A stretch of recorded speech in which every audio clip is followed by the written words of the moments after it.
Go. Hi, my name is Chris Farr. Did you know there's a lot of people in the world today that still don't know how to write a check correctly? I know it's hard to believe, but with debit cards and just having cash on them, a lot of people, especially the younger generation, don't understand or fully understand the correct way to write a check. I'm going to take a few minutes today and explain to you and show you the correct way to write a check. The first thing you want to do is, when you found out the amount of purchase that you want to write, the first thing you want to do is you always want to write the date, which in this case, today's date is the 8th. So I'll write 12/8/2010. Most of your checks are marked date. That's pretty self-explanatory. You write the date down. The next thing you want to do is you want to find out how much you're going to be writing the check for. Let's say in this case it's going to be for $15. So what I do is, over here in this box to the right that's blank, you're going to write out in numerical form $15. 1, 5, decimal, 0, 0. And you always want to put a line under your 2 zeros or whatever the cents may be, and underneath I put 2 X's. This just lets the cashier or clerk know that that is the cents and not on the dollars. After you've wrote your amount in the box, you're going to have to write it out. So over here, this is their second line on the check. The first line says pay to the order of. We'll get to that next. The second line is where you write out your amount. In this case, it's going to be $15.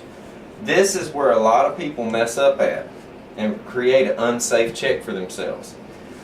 You need to start from the left side of the check on this written amount line, and you need to draw a solid black line through, just about an inch or two, and then start writing your amount. This keeps somebody from getting your check and writing an extra 100 in front of whatever amount that you wrote on your check. And it does happen. So with our line drew a couple inches in from the left hand side, now we'll start and we'll write out $15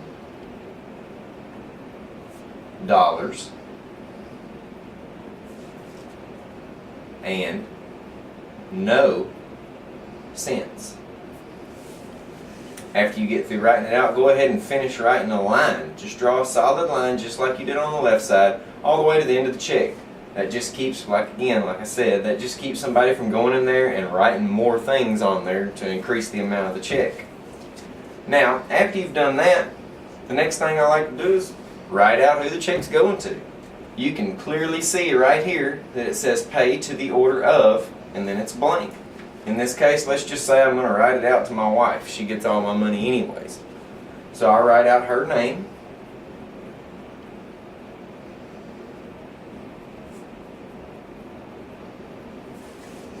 Just like that. Now, the last thing that you have to do to make this check ready to use is you have to sign it.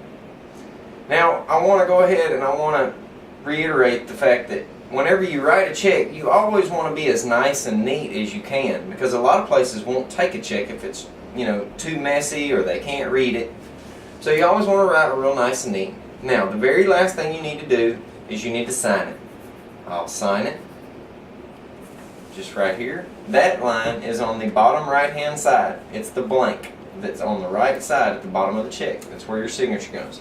Now, a lot of people put on there a memo or what the check's used for. This is the blank that's on the left side bottom of the check. Right beside it says for, and on some checks I've saw them they say memo. You don't have to fill that out, but it just helps for a person to keep good record of what they've been using their checks for. And in this case, let's just say that this was for a haircut. So right here in the memo section, I'll write haircut. And like I said, this is not a requirement. However, this does help for somebody to keep good record. Now, after you've wrote the check and you've handed them the check and you've paid for your merchandise, you always want to pull out your transaction register. It's a little booklet where you keep record of all your checks. And basically, you can do it a number of different ways. You can just write, sometimes I write them on the back of my checkbook, but you always want to have a record of what you wrote the check for. You never want to be just floating around and not knowing what all your checks have went for. What you want to do is you want to keep the check number, which is located in your top right hand corner, and you want to keep the amount, and you want to keep what the check was for. You always want to keep those records, and that will always help you keep a safe and balanced checkbook to keep you from going over. I hope I've showed you some good information on the correct way to write a check. I know it's hard to believe, but there are actually people out there who don't know how to write a check. Especially with the technology that people have nowadays. They can do it either off the internet or with a bank card or just have cold cash. But this is good information. I hope that I've shown you good steps, clear and accurately. God bless and have a good day.